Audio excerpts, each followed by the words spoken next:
देखिए, वजह तो ये है कि प्राइम वीडियो पर जुबली जो सीरीज़ है वो रिलीज़ हो गई है, उसके सारे एपिसोड्स अभी बाहर आ चुके हैं। पर जो मौका है, वो मुझे मिला है 70s और 80s की क्वीन ज़ीनत अमान जी के साथ बैठकर सिनेमा के गोल्डन एरा के बारे में बात करने के लिए।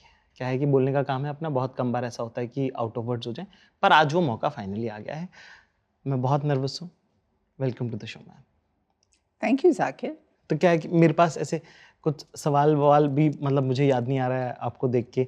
मेरे ख्याल से ये तो बहुत सालों से आपके साथ हमेशा ही रहा होगा कि लोग बिल्कुल, है ना, बेज़ुबान हो जाते होंगे, बोल नहीं पाते होंगे। आपका फैंडम इतना रहा है हमेशा से। नहीं, नहीं, ऐसी कोई बात नहीं है। क्या सब टपर-टपर बोलते हैं क्या? एक चीज़ जो मुझे बहुत अच्छी लगी, वो है कि आप जो है इंस्टाग्राम पे आ गई हैं। तो जी। पहले जो हमको ऐसा होता था कि अरे ज़ीनत जी को कहाँ हैं वो, कैसे पता चलेगा, कुछ कर रही नहीं कर रही, किधर हैं? ऑनेस्टली ज़ाकिर, मेरा कोई ऐसा इरादा नहीं था। हाँ, बच्चे कह रहे थे कि मम्मा आपको लिखने का शौक है, आप कुछ आप हैंडल क्यों नहीं खोलते हैं, हाँ, शुरू करते हैं। तो 1 साल से मुझसे कह रहे हैं। हाँ। तो आखिर में मैंने सोचा क्यों नहीं, let me express myself. तो बच्चों के कहने पर I got on the gram, as they say the gram. Yes ji. तो थैंक यू, आपने इंस्टाग्राम का अकाउंट खोलिया तो हमको कभी-कभार चाहे नहीं, बगैर आपको देखने मिल जाएगा। नहीं, मुझे बहुत अच्छा लग रहा है क्योंकि साकिब जो रिस्पॉन्स मुझे मिला है, मैं बहुत ओवरवेल्म्ड हो गई हूँ। मैं ये मौका इस्तेमाल करना चाहती हूँ उनको शुक्रिया अदा करने के लिए कि thank you for your amazing response. Zeenat ji, एक चीज़ जो मुझे बड़ी खूबसूरत लगी आपकी पूरी जर्नी में, क्योंकि गाने माशाल्लाह से आपको बड़े प्यारे-प्यारे मिले, बहुत खूबसूरत मिले। तो इस पूरी लिस्ट में जो आपका इतना बड़ा विराट विशाल बॉडी ऑफ वर्क है, इसमें what are your favourite songs? उस वक्त की हीरोइंस में I think I got some of the best songs. True. बहुत सारे दिग्गज म्यूजिक डायरेक्टर्स ने मेरे लिए गाना कंपोज किए। R.D. Burman, Laxmikant Pyarelal, Kalyan ji Anand ji, songs like of course दम मारो दम, चुरा लिया, अरे वाह! आप जैसा कोई, हाय हाय ये मजबूरी, वंडरफुल सॉन्ग्स। तो मेरा एक पर्सनल फेवरेट नहीं है, सारे मुझे अच्छे लगते हैं। फूलों का तारों का भी नहीं है आपका फेवरेट? हाँ, of course, I love that also. Yeah, because I love that song. No, it's a lovely song. That is true. क्योंकि हमारी तो बहन नहीं है तो इसलिए हमको ज़्यादा वो गाना वो लगता था कि फूलों का तारों का सबका कहना है, 1000 में हमारी एक भी बहन नहीं है। नहीं, गाने सब अच्छे थे और अच्छे डायरेक्टर्स जो बहुत पैशनेट थे अपने काम के बारे में, क्योंकि वो ऐसा ज़माना था जहाँ कुछ डायरेक्टर्स सिर्फ डांस डायरेक्टर पे छोड़ते थे कि जाओ गाना पिक्चराइज करो। हाँ, हाँ। तो जिन डायरेक्टर्स के साथ मैं काम कर रही थी वो बिल्कुल ऐसे नहीं थे। अच्छा। वो हर चीज़ में इन्वॉल्व थे। आई थिंक जुबली शो के भी जो डायरेक्टर हैं वो भी मुझे ख्याल से इसी टाइप के लगते हैं। विक्रमादित्य मोटवानी उनका नाम है। जब मैंने देखना शुरू किया था, मैंने सोचा चलो एक आध एपिसोड देखकर ना मैं रुक जाऊंगी। हाँ। लेकिन जिस तरह he just captured me and drew me in. I binged watched that show. मतलब सुबह के 4 बजे से एक के बाद एक मैं शो देख रही थी और 4 बजे में आंखें ऐसे खोल के देख रही थी, हो नहीं रहा था। अरे वाह। So then दो एपिसोड शायद बाकी थे। हाँ। तो दूसरे दिन मैंने अपना पूरा काम फटाफट खत्म कर लिया ताकि मैं 2 एपिसोड्स देखूं। अरे वाह। और जो ख़ास मुझे अच्छा लगा कि 40s में और against the backdrop of the history of India, independence, you know, with Nehru ji speech, you know, all the chaos, partition का केओस, वो हिस्ट्री का पूरा बैकड्रॉप रखकर ये पिक्चराइज किया है। और जिस तरह से मुंबई को दिखाया, मुंबई को जिस तरह से दिखाया है, जो आज मुंबई है ना, शहर बिल्कुल ऐसा नहीं था। खुला था, बहुत कम लोग थे। और जिस तरह उन्होंने सड़कें दिखाई हैं, माहौल दिखाया है, एटमॉस्फेयर दिखाया है, बेहतरीन। इसका एक क्लिप, इसका सबूत जो है वो हमारी जो YouTube की ऑडियंस है उसके लिए हम लेके आए, तो अगर एक साथ देखें हम। एब्सोल्युटली। पंजाब और बंगाल में सांप्रदायिक तनाव बढ़ने की खबरें आ रही हैं। जगह जगह दंगों का खतरा बढ़ता जा रहा है। 1947 के माउंटबेटन प्लान में हिंदुस्तान के बंटवारे की घोषणा के बाद से ऐसा माना जा रहा है कि सांप्रदायिक दंगे सिर्फ पंजाब और बंगाल में ही नहीं बल्कि आसपास के राज्यों में भी फैल सकते हैं। लॉर्ड माउंटबेटन ने आश्वासन दिया है कि हिंसा करने वालों के प्रति सख्त कार्रवाई की जाएगी। ये जो कैंस लेके जा रहे हैं ना, फिल्में ऐसी है ना, एक जगह से दूसरी जगह ट्रांसफर होती थी। अब उस वक्त मैं तो कलाकार थी तो मुझे इन बातों के बारे में पता नहीं है, लेकिन राज कपूर जी को कहते हुए सुना है कि कुछ ज़्यादा थिएटर्स में ये पिक्चर, उनकी कोई पिक्चर, अब मुझे इस वक्त नाम ही नहीं आ रहा है, याद आ रहा है, लगी थी तो क्या था, वो इंटरवल तक एक जगह चलाते थे और इंटरवल तक वो रील्स दर दर दर दर किसी से दूसरे थिएटर में भेजते थे ताकि वहां शुरू हो जाए। आप समझ रहे हो, जैसे ये रील्स यहाँ वहाँ जा रही है ना सीरीज में, तो रील्स वहां पहुंचे थे दूसरे थिएटर में और थिएटर के टाइमिंग्स ऐसे एडजस्ट करते थे ताकि यहाँ इंटरवल तक तो वो टाइमिंग हो सके और जहाँ वहां तक इंटरवल तक खत्म हुआ तो बाकी जो खत्म हुआ यहाँ से जल्दी वहां पहुंचा देते थे। वाह, you know, I found some similarity. एक सीक्वेंस है जहाँ पीछे रील चल रहा है और आगे ये लोग है ना हैं, तो it is suppose to be an outdoor scene. कैसे कि पीछे रील चल रहा है, मतलब कोई गाड़ी में बैठकर, आप गाड़ी में बैठ रहे हो और गाड़ी का मूवमेंट चल रहा है और पीछे है ना सीनरी है ना एट द बैक।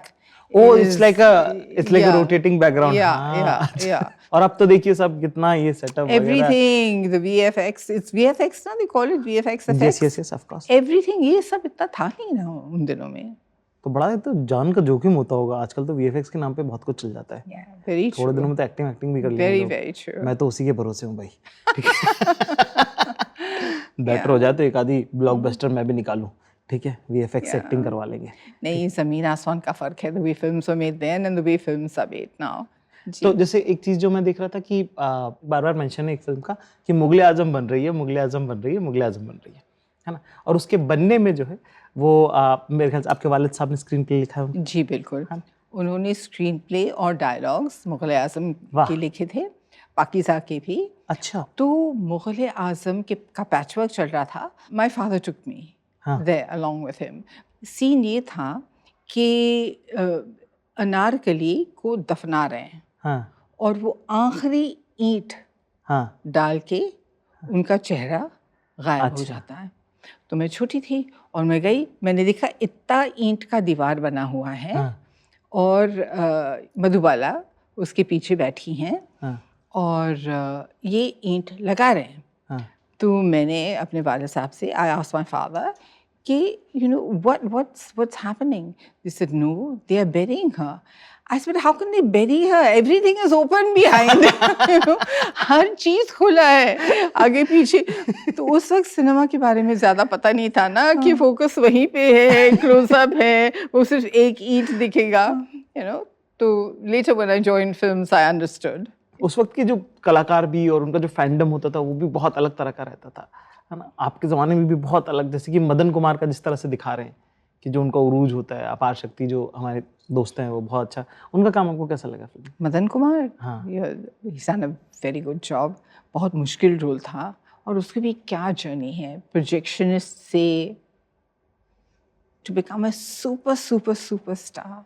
माशाल्लाह। एक जो पैरेलल मैं ड्रॉ कर पा रहा हूँ वो ये है कि जो अदिति का कैरेक्टर है सुमित्रा कुमारी, वो भी बड़ी स्ट्रॉन्ग, बोल्ड हैं और उनको अपनी चीज़ें चाहिए, है ना, वो अपना हक मांगती हैं। और आपने भी जो किरदार निभाए हैं, है ना, उससे बड़ा मुझे मिलता जुलता लगा। तो आपको देख के कैसा लगा? She looks so fragile, लेकिन she is so strong and so determined। बहुत अच्छा लगा। उस वक्त का जो फैंडम था आपको लेकर वो भी बहुत क्रेजी था। डेफिनेटली, वो एक ज़माना था जहाँ ये डिजिटल मीडिया था ही नहीं। बिल्कुल। एक वक्त मैं शॉपिंग करने गई थी, खबर मिल गई लोगों को कि thousands of people had gathered outside the store।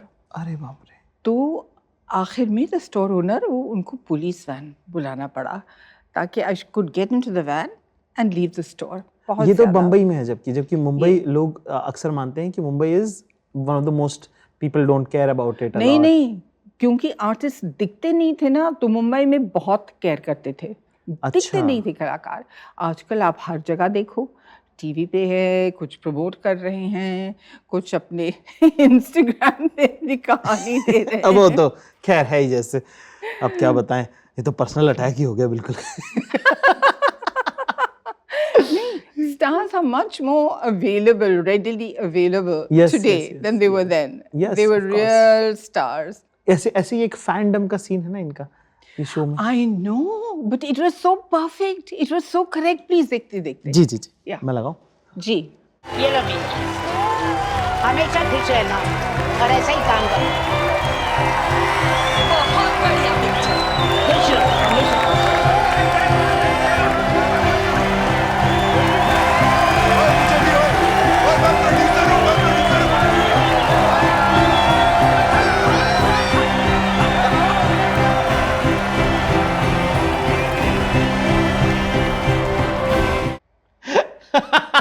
बिल्कुल सही है। And Shamsher Singh, what a lovely job he's done.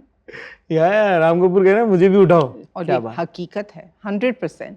ऐसे ही होते थे प्रोड्यूसर, मुझे भी उठवाओ। नहीं नहीं, जो reaction you know to a good project जो होता था उस वक्त। और ये बड़ा गूज़बम्पी सीन है जिस मौके पे ये शो में आता है, उस वक्त वो ऐसा लगता है कि अरे ये कुछ हो रहा है, कुछ मतलब है ना। तो आप कभी गए अपना कोई ऐसे शो देखने किसी शहर में जब पहली बार लगा?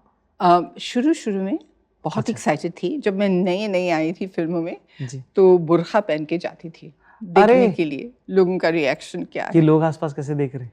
हाँ, हाय, उनको पता ही नहीं बगल में जीनत अमान बैठी हैं। नहीं तो उस वक्त है ना, मैं उभरती हुई कलाकार थी। हाँ। तो आपको भी एक्साइटमेंट था? ऑफ कोर्स, मैं तो बहुत एक्साइटेड थी। जी। एक चीज जो मुझे बड़ी खूबसूरत लगी, ये छोटे छोटे वो है ना, वो कि छुपे हुए जो हिडन जेम्स। ओह यस, है ना, ऐसे कुछ कुछ ट्रिब्यूट्स हैं कई जगह पे, कुछ कुछ रेफरेंसेस है। जैसे एक रेफरेंस जो मुझे बड़ा पसंद आया, शायद आपको भी वो अच्छा लगेगा। ये वाला सीन देखा आपने? अरे मैडम, अरे मैडम, अरे ओ शहजादे,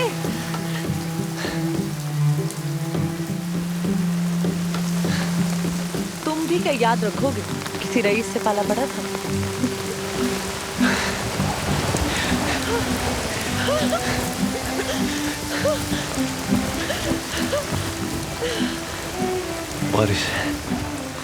बारिश भीगने का दिल कर रहा है। अरे यार, छाता उड़ गया। उड़ते उड़ते विलायत ही पहुंच जाएगा।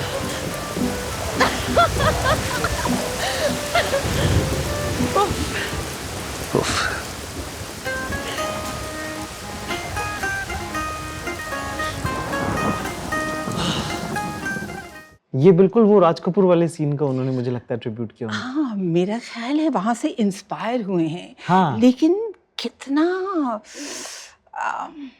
एटमॉस्फेयर लेकर आए हैं पूरी तरह से इसमें, ये दो कैरेक्टर्स के बीच, नीलोफर एंड जय खन्ना। आई थिंक वामिका और सिद्धांत जब ये सुनेंगे तो वो फूले नहीं समाएंगे। ठीक है, ऐसी कि कोई बात आपकी ज़बान नहीं, से। वो तो मेरी जबान से नहीं, तो पूरी दुनिया यही कहेगी। क्योंकि वाकई में दोनों ने इतना अच्छा काम किया है। हाँ। और सिर्फ इन दोनों ने नहीं, बाकी जितने भी जो कास्ट है, क्या पूरी तरह से ना अपना कैरेक्टर निभाया है। Every single one of them, they've done a wonderful job. I think एक चीज़ और जो मुझे बड़ी पर्सनली बड़ी खूबसूरत लगी वो है जिस तरह से म्यूज़िक और गाने जो पिक्चराइज किए गए हैं इस फिल्म में। ये गाने evocative of the 50s, लेकिन so relevant today also.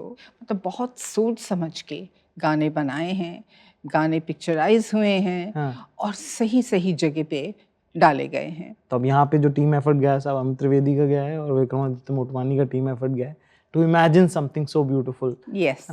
और जिस तरह से उन्होंने डिपिक्ट करने की कोशिश करी है, कैरेक्टर्स का जो कलर है मेरे ख्याल से वो भी मुझे बड़ा इंटरेस्टिंग लगा कि ऐसा नहीं कि सिर्फ सही हैं सिर्फ गलत हैं, उसमें मल्टीपल शेड्स हैं उनके। और हर चीज़ उन लोगों ने दिखाया है, अम्बिशन, ग्रीड, लस्ट, ऐसा कोई ट्रेट है नहीं जो इन लोगों ने दिखाया नहीं, जो डायरेक्टर ने दिखाया नहीं है। लेकिन अगर आप मुझे पूछो, if I was a young actor, yes, तो फीमेल पार्ट मुझे what would I like to do, Yes, what would you like to do? Nilofer. Nilofer, अच्छा ये वाला। दमदार है। माशाल्लाह बच गई भाई, कॉन्ग्रेचुलेशंस वामिका, है ना, थोड़ा टाइमिंग इधर उधर हो गया वरना तो गया था ये role. No, but everybody did so well. तो बहुत अच्छा लगा आपसे मिलकर। मेरी ज़िंदगी के बड़े दिनों में से एक कि मैं आपसे मुलाकात मेरी हुई और मैं आपको, अब मैं किसी को ये कह सकता हूँ कि मैं ज़िंदगी में जीनत अमान जी से मिला हुआ हूँ। तो उसके लिए बहुत बहुत शुक्रिया, वक्त निकालने के लिए बहुत शुक्रिया। और आप सब लोगों के लिए एक होमवर्क है कि सिनेमा का गोल्डन एरा अगर आपको देखना है तो इस वक्त प्राइम वीडियो पर जुबली ज़रूर देख लीजिए। उसके सारे एपिसोड्स आउट हैं, मैंने और जीनत जी ने देख लिया, अब आपके ऊपर है ये, ठीक है, ज़रूर देखिएगा। और बाकी हमारी तरफ से बाय बाय कर दीजिए आप।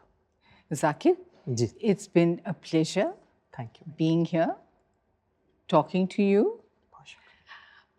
आपसे पहली बार मुलाकात हुई है जी। और सचमुच बहुत अच्छा लगा। और मुझे ये मौका मिला कि मैं आपसे मिल सकूं, ये मेरी खुशकिस्मती रहेगी, इसके लिए बहुत बहुत शुक्रिया। Thank you. चलिए, ख्याल रखिए सब लोग, बाकी मैं और थोड़ी ऐसी पुरानी बातें सेवा कर लेता हूँ थोड़ी सी इनकी, ठीक है। Thank you very much, please ज़रूर देखिएगा जुबली।